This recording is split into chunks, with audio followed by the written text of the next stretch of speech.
నమస్తే BCN news తో మీ ముందున్నది ఆనంద్ రాజ్ కుమార్. ఈనాటి వార్తలను ముఖ్యాంశాలు. తాడేపల్లిగూడెం పట్టణ బీజేపీ ఆధ్వర్యంలో ఘనంగా తిరంగా ర్యాలీ. ముఖ్య అతిథిగా పాల్గొని ర్యాలీని ప్రారంభించిన కేంద్ర మంత్రి శ్రీనివాస్ వర్మ.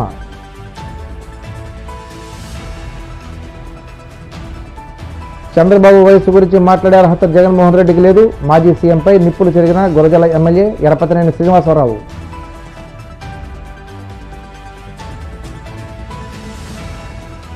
బాపట్లలో ఉత్సాహంగా Har Ghar Tiranga bike rally. Ambedkar circle వరకు జరిగిన ర్యాలీలో ముఖ్య అతిథిగా పాల్గొన్న కలెక్టర్ జె వెంకట మురళి.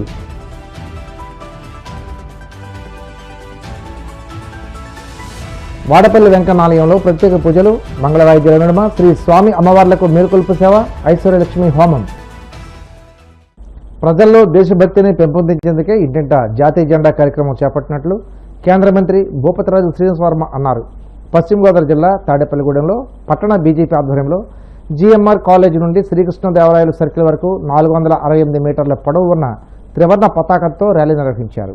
ఈ సందర్భంగా శ్రీనివాస్ వర్మ మాట్లాడుతూ ప్రతి ఇంట జాతీయ పతాకాన్ని ఎగురవేసి దేశభక్తిని చాటాలన్నారు.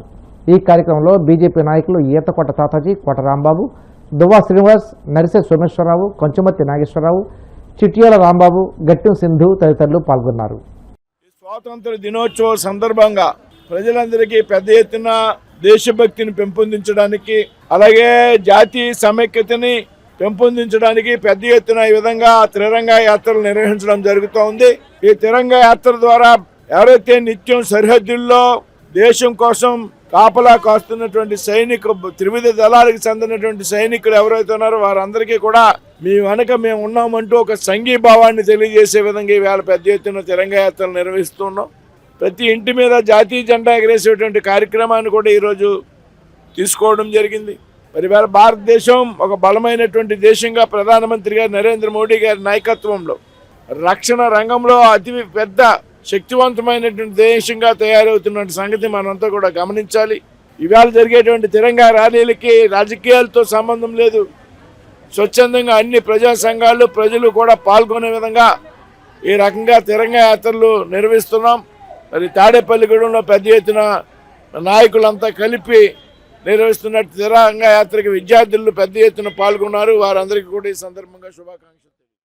భారతదేశాన్ని 11 సంవత్సరాలలో మోడీ గారు ఎంతో పురోగతిలో తీసుకెళ్లి మరి ఎంతో అభివృద్ధి పదంలో తీసుకెళ్తమే కాకుండా టెర్రరిస్ట్ని అణిచేసే విధంగా ఇవాళ సింధూర్ ఆపరేషన్ ద్వారా ఎప్పుడూ కూడా ఎవరైనా భారతీయ మీద టెర్రరిస్ట్ దాడులు జరిగితే కాంగ్రెస్ పాలన, దుర్మార్గ పాలన జరిగిన 5 అన్నాళ్ళు కూడా దానికి ఎటువంటి రియాక్షన్ లేదు. కానీ మోడీ గారు ఏదో పహల్గామ్లో జరిగిన దాడికి ప్రతీకారంగా సింధూర్ ఆపరేషన్ పేరుతో మరి వాళ్ళ భూభాగానికి వెళ్ళి మరి ప్రతీకారం తీర్చుకునే విధంగా చేయడం గొప్ప. ఈరోజు ప్రపంచ దేశాలన్నీ కూడా మోడీ గారు చేసిన సింధూర్ ఆపరేషన్ మెచ్చుకుని టెర్రరిస్టులను నిర్మూలించిన మీ అందరం మీ వెనకాల ఉన్నామని భారతదేశానికి రావడం జరిగింది. ఆపరేషన్ సింధూర్ పేరుతో మన ప్రియతమ ప్రధానమంత్రి నరేంద్ర మోదీ గారు ప్రతి ఒక్క భారతీయ మహిళకి ఆపరేషన్ సింధూర్ని అంకితం ఇవ్వడం జరిగింది. అది ఎంత సాహసోపేతమైన నిర్ణయం అంటే, వాళ్ళు దాడి చేసి హిందూ మహిళలని ఎలాగైతే విధవల్ని చేశారో ఆ ప్రతి ఒక్క టెర్రరిస్ట్ని కూడా ఆయన ఒక సింహగర్జన చేస్తూ వాళ్ళందరినీ కూడా శిక్షించడం జరిగింది. అలాగే ఎంతో మంది స్వాతంత్ర సమరయోధుల కారణంగా మనకి ఈ స్వాతంత్రం లభించడం జరిగింది. వారికి అంకితంగా మేము ఈరోజు ఈ విజయయాత్రని వాళ్ళకి అంకితం చేస్తూ, అలాగే ఆగస్టు 15వ తేదీన మనం ఆ రోజు మన జాతీయ జెండాను ఎగరవేయడమే కాకుండా మన జాతికి ఉపయోగపడేలాగా మంచి కార్యక్రమాలు చేసి లేని విద్యార్థుల్ని కొంత ధన సహాయం చేయడమో, మొక్కలు నాటడమో, ఏదో ఒక మంచి రిజల్యూషన్ తీసుకుని అది మన జాతికి అంకితం చేయాలని మనస్ఫూర్తిగా కోరుకుంటూ, మాజీ సీఎం జగన్మోహన్ రెడ్డి ముఖ్యమంత్రి చంద్రబాబుపై చేసిన అనుచిత వ్యాఖ్యలు గురజాల ఎమ్మెల్యే ఎరపతినేని శ్రీనివాసరావు ఖండించారు. చంద్రబాబు వయసు గురించి మాట్లాడే అర్హత జగన్మోహన్ రెడ్డికి లేదని ధ్వజమెత్తారు. చంద్రబాబు క్రమశిక్షణ, కష్టపడే తత్వానికి మారుపేరని, ఆయన రోజుకు 12 గంటలకు పైగా రాష్ట్ర భవిష్యత్తు కోసం పనిచేస్తారన్నారు. లిక్కర్ స్కామ్పై సిట్ దర్యాప్తులో రోజుకో కొత్త విషయం బయటకు వస్తుండటంతో గందరగోళానికి గురైన జగన్ నోటిపై అదుపు కోల్పోతున్నారని విమర్శించారు.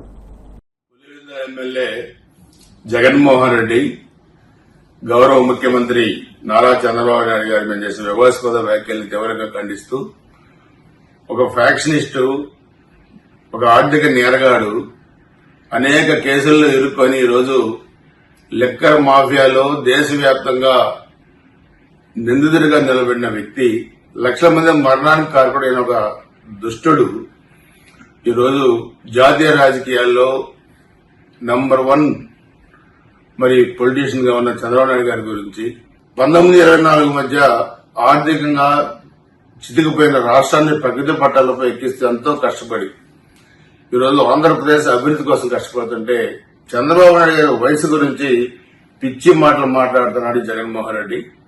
జగన్మోహన్ రెడ్డి కూడా చెప్తున్నాను, నువ్వు ఫ్రస్ట్రేషన్ లో పైన కూడా మాట్లాడుతున్నావు. మీ నాన్న బతుకుంటే చంద్రబాబు నాయుడు గారు ఈక్వల్ ఏజ్ గుర్తుపెట్టుకోవాలి. నీకు కూడా వయసు పెరుగుద్ది, పుట్టిన ప్రతి ఒక్క మనిషికి వయసు పెరుగుద్ది, అది ఎవరు ఆగితే ఆగేది కాదు. మాట్లాడేటప్పుడు ఒళ్ళు దగ్గర పెట్టుకొని మాట్లాడితే మంచిది.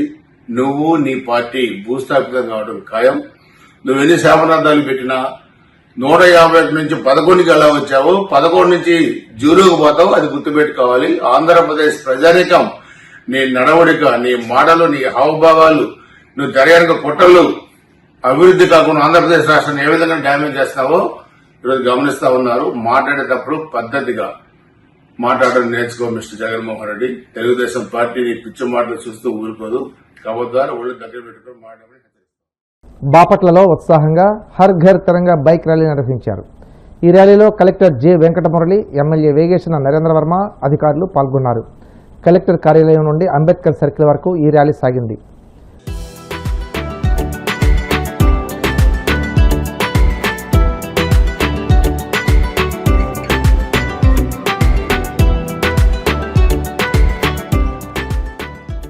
బ్రిటిష్ దాస్య శృంఖలాల నుంచి స్వతంత్రం సిద్ధించి 79 సంవత్సరాలు అవుతా ఉంది. ఈ రోజును పురస్కరించుకొని బాపట్ల జిల్లా ప్రజలందరికీ, ప్రజాప్రతినిధులకి అందరికీ కూడా స్వాతంత్ర దినోత్సవ మనఃపూర్వక శుభాకాంక్షలు తెలియజేస్తూ ఉన్నాను. మరి ఈరోజు బాపట్ల శాసనసభ్యులు శ్రీ వేగేశ్న నరేంద్ర వర్మ గారు, నేను జిల్లా కలెక్టరేట్ నుంచి అంబేద్కర్ స్టాచ్యూ వరకు బైక్ ర్యాలీ చేస్తూ హర్ ఘర్ తిరంగా అనే కార్యక్రమాన్ని కండక్ట్ చేయడం జరిగింది. మరి హర్ ఘర్ తిరంగా అంటే ప్రతి ఇంట్లో మూవన్నెల జెండా, ప్రతి ఇంటిపైన మూవన్నెల జెండా ఎగురవేయడం. మరి నేను జిల్లా ప్రజలందరికీ విజ్ఞప్తి చేస్తున్నాను, ఈ కార్యక్రమంలో భాగంగా మీరు ఉద్యోగులైనా, వ్యవసాయదారులైనా, ఫిషర్మెన్ అయినా అందరము మనం 15 లక్షల జనాభా ఉన్నాం. దాదాపుగా మనం 5 లక్షల వరకు కుటుంబాలు ఉన్నాం మన జిల్లాలో. అందరం కూడా మన ఇంటిపైన మూవన్నెల జెండాని ఎగరవేస్తూ, ఆ జెండాకి సెల్యూట్ చేస్తూ మన దేశ అభిమానాన్ని మనం చాటుకుందాం. మరి ఈ 79 సంవత్సరాల కాలంలో భారతదేశం సాధించినటువంటి ప్రగతి, అభివృద్ధి మనం ఒకసారి సింహావలోకనం చేసుకోవచ్చు. మరి ఆ రోజున తిండి గింజలు కూడా ఇబ్బంది పడేటువంటి పరిస్థితి, కరువు కాటకాలతో అలమటించే పరిస్థితి. అలాంటి కరువుల్లో బ్రిటిష్ పరిపాలనలో ఎన్నో ఇబ్బందులు ప్రజలు ఎదుర్కొన్నారు.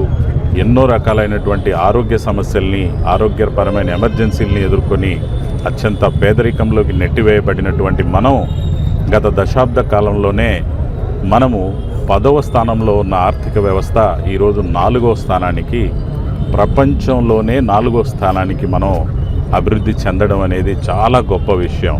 మరి మనము 2-3 సంవత్సరాల కాలంలోనే అతిపెద్ద 3వ ఆర్థిక వ్యవస్థగా, అమెరికా, చైనా తర్వాత 3వ ఆర్థిక వ్యవస్థగా మనం ముందుకు వెళ్ళబోతున్నామనేది భారత ప్రజలందరికీ ఎంతో సంతోషాన్ని, ఉత్సాహాన్ని ఇచ్చేటువంటి విషయం.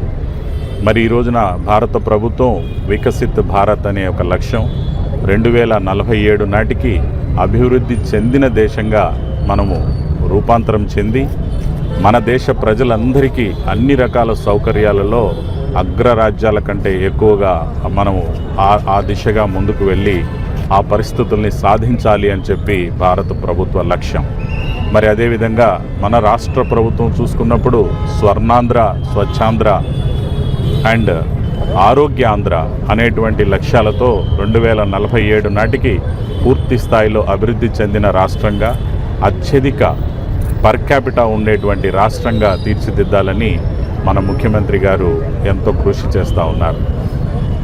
మరి ఇందులో భాగంగా జిల్లాలో ఉన్న ప్రజలందరికీ నా శుభాకాంక్షలు తెలియజేస్తూ, అదేవిధంగా మనందరం కూడా భారత ప్రభుత్వ మరియు ఆంధ్రప్రదేశ్ రాష్ట్ర ప్రభుత్వ లక్ష్యాలని సాధించే దిశగా మనం ముందుకు వెళ్ళాలని చెప్పి కూడా అందరినీ నేను కోరుకుంటూ ఉన్నాను.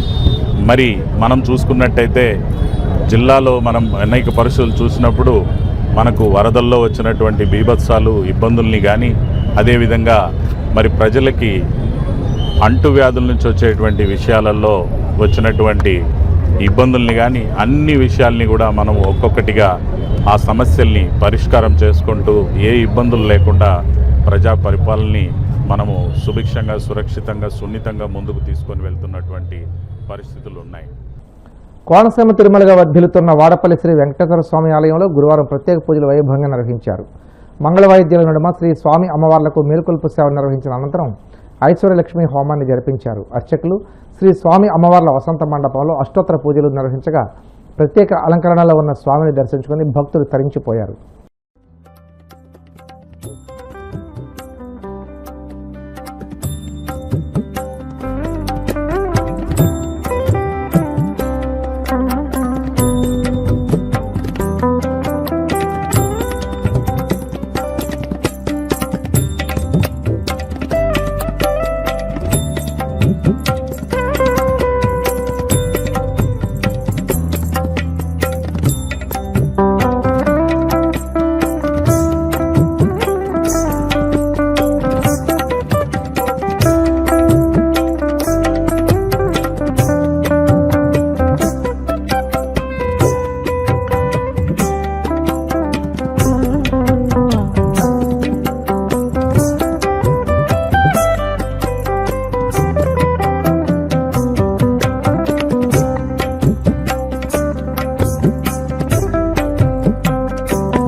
ఇప్పుడు కాసేపు ప్రకటనలు.